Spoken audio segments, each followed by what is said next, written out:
Vous êtes sur CCTV français, bonjour à tous, on commence sans plus tarder avec les titres de cette émission.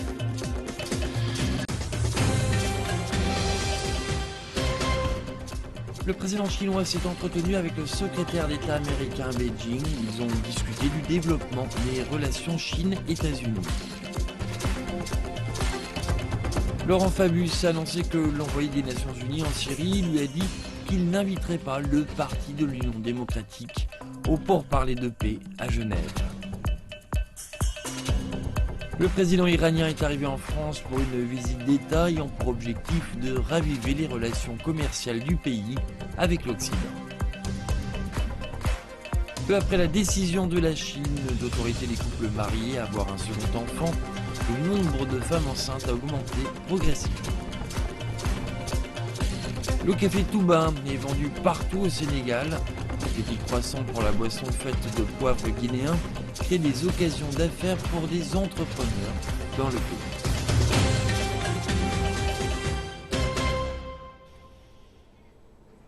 À la une de cette édition, le président chinois Xi Jinping a rencontré à Beijing le secrétaire d'État John Kerry. Le président Xi a parlé en haute estime du développement des relations sino-américaines au cours de l'année passée. Il a déclaré que les deux pays avaient mené une coopération efficace dans divers domaines. Xi Jinping a également souligné que le développement stable des liens bilatéraux ne bénéficierait pas seulement aux deux pays, mais satisfaisait également les anticipations de la communauté internationale. Xi Jinping a précisé que la Chine et les États-Unis pouvaient apporter une plus grande contribution au monde en travaillant plus étroitement ensemble. John Kerry a de son côté indiqué que les communications effectives entre les deux pays avaient joué un rôle important dans les négociations sur l'accord de Paris, sur le changement climatique et sur l'accord nucléaire iranien. Il a ajouté que les États-Unis souhaitaient le renforcement des relations bilatérales et de la coopération dans les affaires internationales.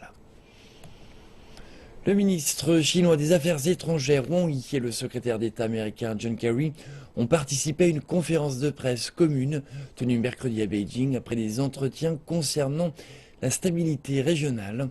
Wang Yi a exprimé la position chinoise sur le problème nucléaire dans la péninsule coréenne, un problème relancé après que de nouveaux essais nucléaires aient été menés plus tôt ce mois-ci par la République populaire démocratique de Corée.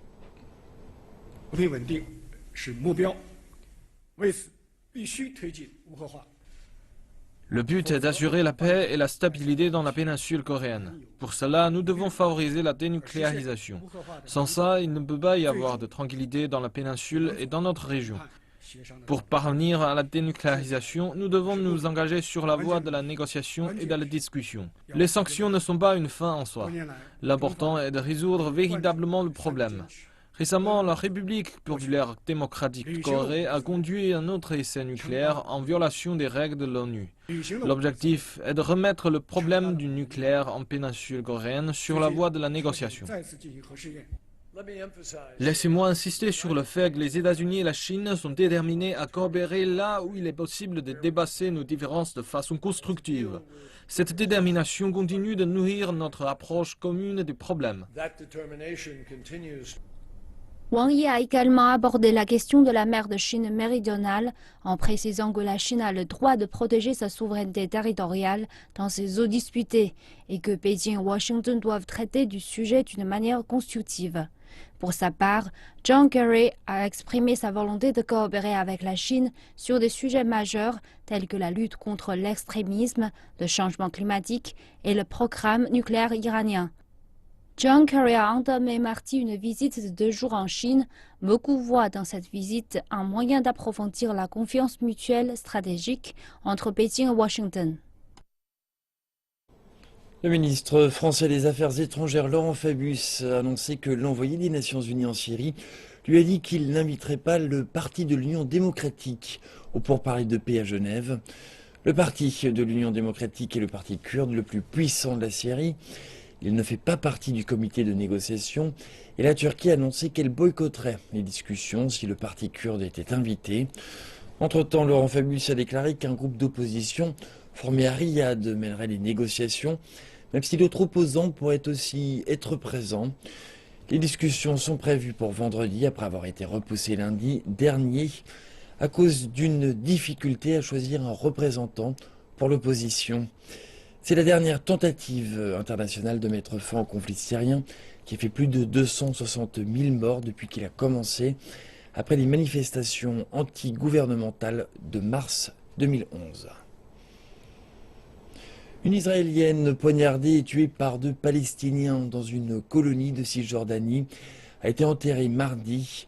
Un responsable d'un hôpital de Jérusalem a confirmé que la victime de 24 ans était décédée lundi des suites de ses blessures après avoir été admise dans l'établissement. Cette attaque est la 3e du genre dans une implantation de la Cisjordanie au cours des 2 dernières semaines. Les récents chiffres montrent que les violences ont fait plus de 155 victimes palestiniennes et 25 du côté israélien depuis octobre dernier. Le président iranien Hassan Rouhani est arrivé en France pour une visite à Paris afin de relancer les relations commerciales avec l'ensemble des pays de l'Europe de l'Ouest. Le président Rouhani est accompagné par une délégation de plus de 100 ministres, officiels et hommes d'affaires iraniens. Il rencontrera à Paris des dirigeants politiques français de haut rang, ainsi qu'un groupe de dirigeants des plus grandes entreprises du pays. Avant cela, Rouhani était en visite en Italie, où il a notamment rencontré le Premier ministre italien Matteo Renzi et signé une série d'accords de coopération économique.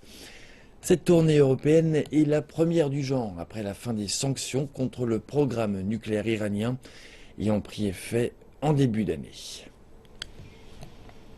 Le président français François Hollande a accepté la démission de la ministre de la Justice Christiane Taubira et a nommé Jean-Jacques Urvoas à la place. La démission de Christine Taubira est intervenue avant un débat parlementaire sur la déchéance de nationalité. Le débat portait sur une réforme constitutionnelle permettant de déchoir de leur nationalité française les personnes condamnées pour terrorisme selon certaines circonstances. Christiane Taubira était contre la réforme, laquelle, selon le gouvernement, aiderait à éviter que des binationaux français s'engagent dans des actes terroristes. La Banque mondiale revoit à la baisse ses prévisions de cours du pétrole brut pour 2016, en fixant le prix du baril à 37 $, une prévision qui est supérieure au niveau actuel qui s'établit à 30 $, ce qui signifie que le cours sera à la hausse plus tard dans l'année. Cependant, la Banque mondiale fait savoir que les risques sont nombreux dans le domaine des matières premières, en particulier en Afrique subsaharienne. Alors que le pétrole a continué de circuler dans les oléoducs russes, dans les sables d'Arabie Saoudite et dans les puits de fracturation hydraulique d'Amérique du Nord, les préoccupations concernant le ralentissement de la demande en provenance de la Chine et d'autres marchés émergents ont contribué à la baisse des prix ces derniers mois. Maintenant, la Banque mondiale prévoit un prix moyen du baril de pétrole brut en 2016 de 37 $, ce qui est un peu plus élevé que les niveaux actuels. En se basant sur des hypothèses, nous estimons qu'il y a eu des réactions exagérées sur les marchés pétroliers. En effet, les prix du pétrole ont davantage baissé que prévu. Nous avons étudié les raisons. Il en existe effectivement de nombreuses expliquant la chute des cours du pétrole. Cependant, nous n'avons pas pu expliquer pourquoi la chute a été si forte. En Amérique du Nord, l'industrie pétrolière a affiché une meilleure solidité que par le passé. Les pompages se sont poursuivis en dépit des prix bas, mais d'après la Banque mondiale, les baisses de production seront plus nombreuses en 2016. Le dernier rapport de perspective des marchés des matières premières de la Banque mondiale met également en avant un possible ralentissement de la croissance chinoise. Cela pourrait d'ailleurs conduire à davantage de pression à la baisse, pas seulement sur le pétrole, mais sur d'autres matières premières. De nombreux exportateurs africains de matières premières devraient être affectés. Comparé à d'autres régions de la planète, l'Afrique s'est moins diversifiée. C'est pourquoi elle dépend énormément des produits de base. En prenant cela en considération, et comme je l'ai dit plus tôt, on constate un déclin des prix des matières premières dans leur ensemble. L'Afrique fera peut-être face à plus de turbulences que d'autres régions du monde. Dans le rapport de la Banque mondiale, on se montre aussi inquiet sur des interventions des gouvernements visant à soutenir leur secteur agricole au cours de ce ralentissement. Elles pourraient en effet faire chuter encore plus les cours des produits de base, à l'image du maïs. La question clé qui n'a toujours pas de réponse porte sur la durée pendant laquelle les prix des matières premières resteront bas. Y répondre permettrait d'initier les décisions sur des engagements d'investissement à long terme dans les économies dépendant des produits de base.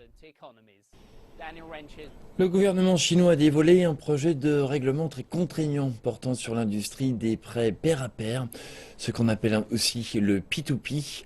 Et même si les règlements ne sont pas encore officiels, ils devraient bouleverser la façon d'opérer des sites. Le but est de diminuer les risques financiers et de mieux protéger les investisseurs. Plus de détails dans ce reportage. Les nouveaux règlements interdisent aux entreprises de prêt de P2P de s'engager dans 12 types d'activités, y compris les activités de base pour détenir directement des fonds et vendre des produits de gestion du patrimoine en ligne. Les plateformes P2P devront maintenant mettre l'argent de leurs clients dans des institutions bancaires reconnues et conserver leur propre argent séparé de l'argent de leurs clients. Liu Yao, la vice-présidente de la plateforme P2P Niwodai basée à Shanghai, a indiqué que son entreprise faisait déjà cela de toute façon.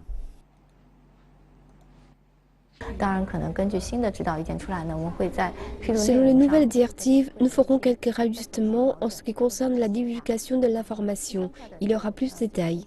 Des données financières comme les défauts de paiement et les créances douteuses seront rapportées aux régulateurs chaque mois à un moment fixe. Nous le faisons depuis le début de toute façon. Le projet exige que tous les sites Internet P2P se rebaptisent comme étant des agences d'information sur Internet en matière de prêt. En plus du changement de nom, les entreprises devront réorganiser leurs activités. Le site de finance affilié à Alibaba, Jiao Caibao par exemple, dit qu'il ne vendra plus de produits de gestion de patrimoine en ligne. Mais le site fera plutôt suivre les demandes au site fund123.com, une autre plateforme financière. Les plateformes auront 18 mois pour se soumettre aux nouvelles normes ou devront tout simplement fermer leurs portes. Je pense que 18 mois, c'est largement suffisant pour restructurer les activités et respecter les nouveaux critères, parce qu'ils sont impliqués comme n'importe quelles autres banques. Donc, ils doivent suivre exactement les mêmes règles. Sinon, c'est ce qu'on appelle un arbitrage réglementaire. Le site de recherche Wangdaijudia a identifié presque 900 plateformes P2P ayant des activités considérées comme problématiques en 2015. C'est une hausse de 226% par rapport à l'année précédente.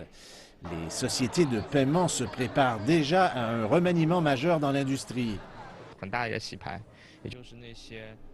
Je pense que l'industrie sera remaniée cette année. Ceux qui ne peuvent pas offrir de produits à valeur ajoutée ou qui vendent des services financiers vont fermer leurs portes.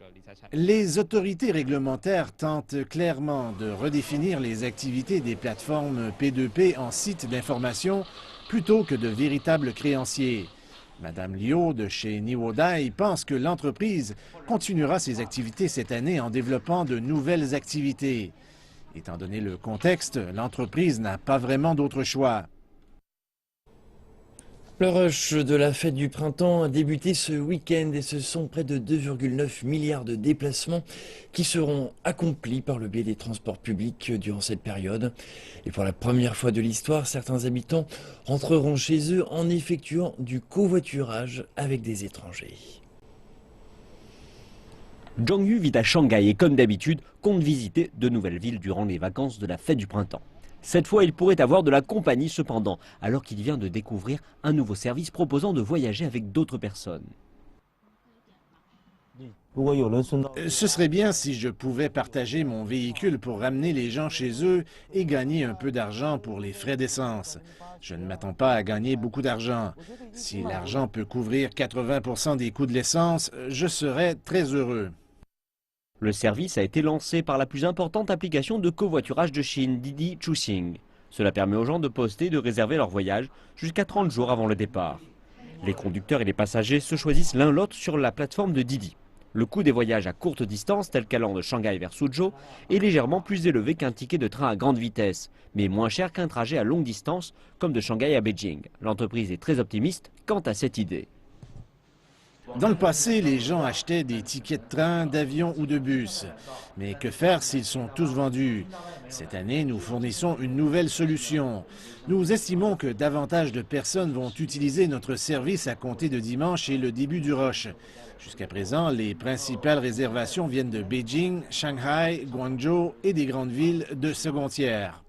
Mais est-ce que les passagers vont réellement payer pour ce service? Je vais tenter d'acheter un ticket de train d'abord.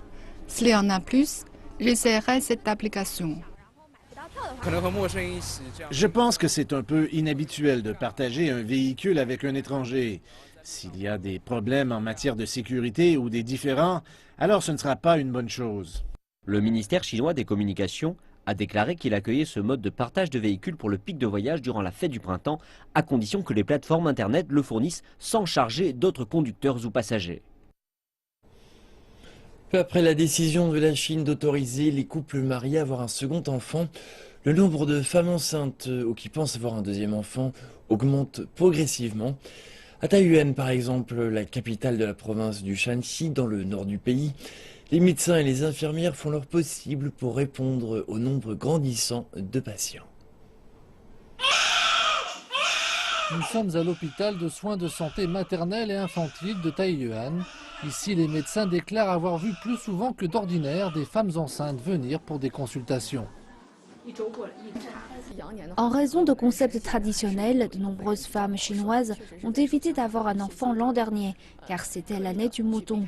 Avec l'arrivée de l'année du singe, on a constaté un nombre croissant de patientes enceintes et nombreuses sont celles qui ont un second enfant. À l'heure actuelle, chaque médecin traite quotidiennement un peu moins de 70 femmes enceintes, le double de l'année dernière. Et beaucoup de ces femmes enceintes affirment avoir constaté une foule plus nombreuse à l'hôpital. Je vois davantage de femmes qui ont un deuxième enfant. L'hôpital est rempli. Finir mon examen prénatal m'a pris la matinée complète. À l'hôpital, il y a foule. C'est difficile de prendre rendez-vous avec un médecin. Il faut vraiment venir très tôt le matin. C'est d'ailleurs la même chose au second hôpital populaire de Taiyuan. Les médecins constatent la même tendance. Environ 30% de nos patientes enceintes attendent un second enfant. C'est bien plus qu'avant. Face à cette hausse, dans de nombreux établissements hospitaliers, le service obstétrique fait appel à plus de personnel et ouvre davantage de lits pour accueillir les patientes. Ce que l'on peut faire maintenant, c'est mobiliser plus de personnes médicales pour garantir l'efficacité de notre travail et pour s'assurer que chaque femme peut mettre ici au monde son bébé en pleine santé. Nous avons ajouté du personnel pour les rotations de travail et mis à disposition davantage d'équipements de contrôle prénatal. Des lits supplémentaires ont également été ajoutés dans les services. Le bureau de la santé de la province du Shanxi estime qu'après la mise en place complète de la politique du second enfant, ouverte à tous les couples mariés, la province comptera en moyenne 100 000 nouveau-nés chaque année.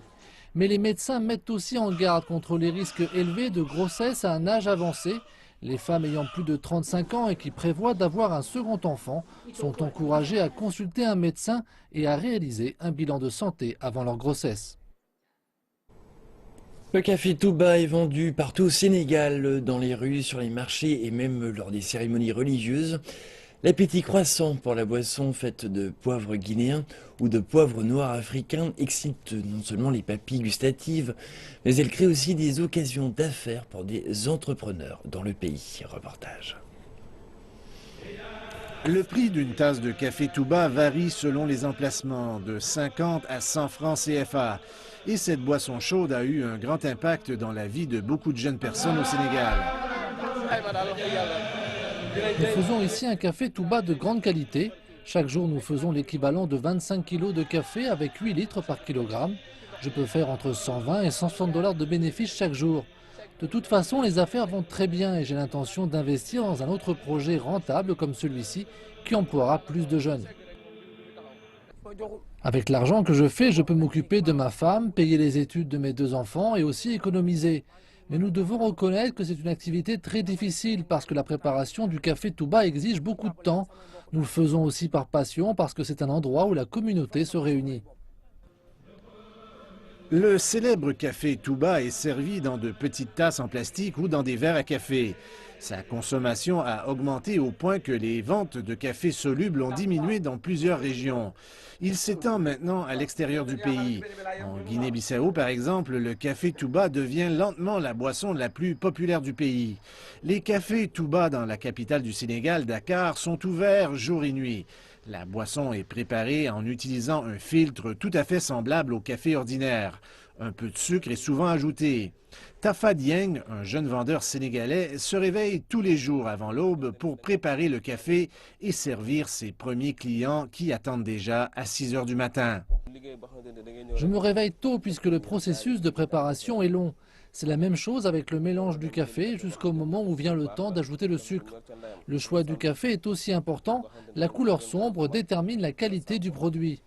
Pour le filtrer, vous devez aussi avoir des accessoires spécifiques parce que les résidus doivent être enlevés. J'essaie toujours de respecter les goûts de mes clients.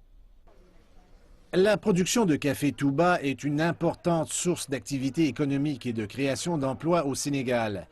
Mis en sac, le prix du café Touba en poudre s'échelonne de 6 à 8 $ le kilo. La plupart de nos clients sont des vendeurs de café Touba. Ils viennent ici chaque jour pour acheter des sacs de café moulu. D'autres personnes viennent aussi ici pour acheter et revendre à l'étranger. Le seul problème que nous avons pendant le processus, c'est que nous inhalons beaucoup de fumée toute la journée, sans parler du bruit des machines, mais nous remercions Dieu parce que les affaires vont bien. Le café Touba possède aussi une dimension spirituelle au Sénégal, puisqu'il tient son nom de la ville sainte de Touba. Le poivre noir avec lequel le café est préparé permettrait aussi de soigner les problèmes oculaires. Il aiderait également à combattre le diabète et le cancer du foie. Connu pour ses organisations pleines d'extravagance, le créateur de mode Karl Lagerfeld a mené ses mannequins dans un jardin plein de sérénité, célébrant tout ce qu'est la nature lors du défilé de la haute couture Chanel à Paris. Tout de suite, plus de détails.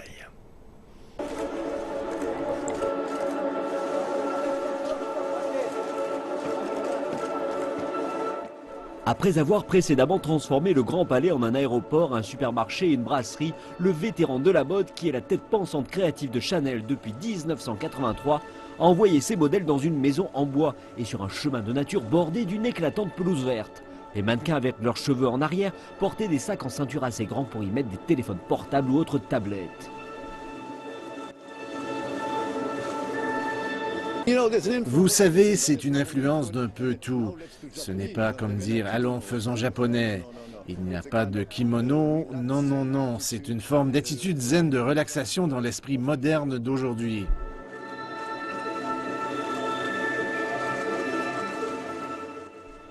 Lagerfeld a déclaré que le point de départ de cette nouvelle ligne avait été la silhouette. Puis il y a intégré des manches bouffantes de forme ovale sur les vestes en tweed de Chanel, les associant avec des jupes en fuseau. Il a relevé le contraste avec la fondatrice Gabrielle Coco Chanel. En réalité, personne n'a une silhouette comme celle-ci. Elles étaient relâchées complètement différentes. Pour moi, c'est vraiment quelque chose, la silhouette et l'attitude de ce 21e siècle. Et cela commence par les chaussures et finit avec la chevelure.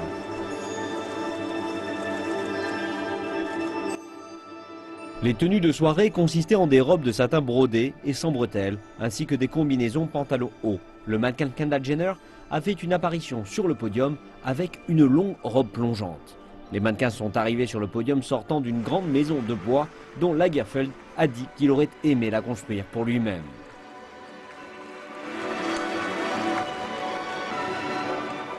C'était mon rêve d'avoir une maison comme celle-ci, mais vous n'avez pas la permission en France pour bâtir une maison comme celle-ci. Tout doit être en bois, avec des choses comme cela fonctionne bien.